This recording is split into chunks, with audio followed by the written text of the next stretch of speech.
Thank you, Karen, for sending this photo, a mackerel sky over Route 19 in Summersville. What that is mid-level moisture from the storm system that right now is across the Central Plains.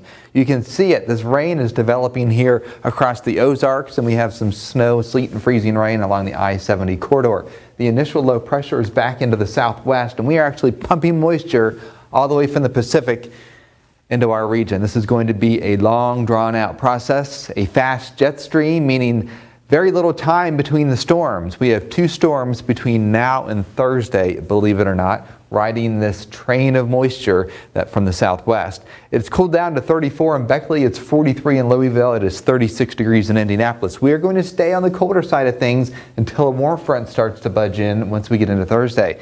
The high temperature tomorrow, 33, snow changes to sleet, and then freezing rain.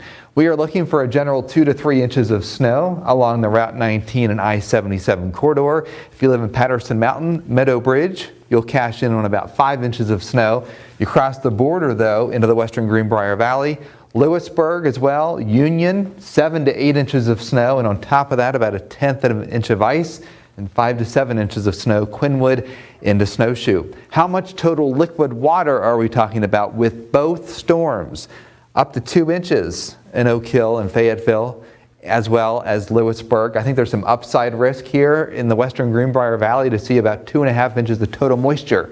How much total moisture would we need to create flooding? Well, if you take a look at this graphic, about 2 inches, except lesser amounts in the western Greenbrier Valley, and what this spells is a significant flood risk.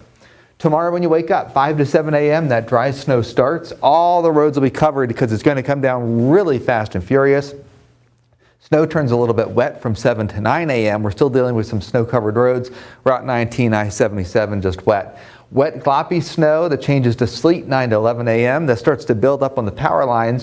And then a wet snow to sleet to freezing rain event between 1 and 6 a.m. That's when the scattered power outages, your power will start to flicker then.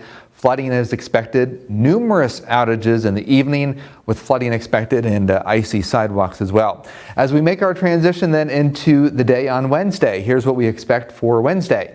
We start out with freezing drizzle. We end up with a moderate to heavy rain. So this is when we start to introduce the potential for landslides across the region.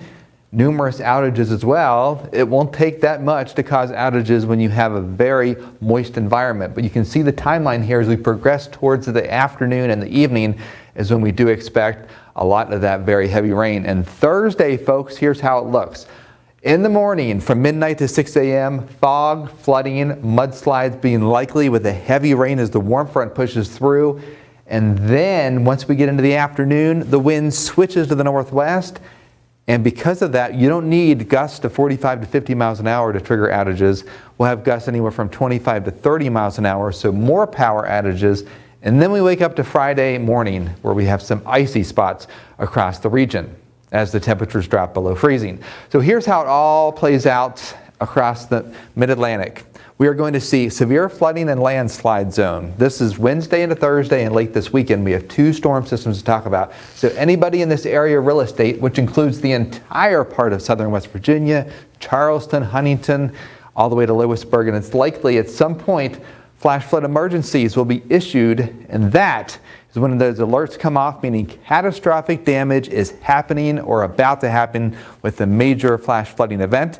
And here is our 7-day forecast in writing. First of all, the pressure is going to drop significantly on Thursday, and then once again on Saturday as 2 big storms head in our direction.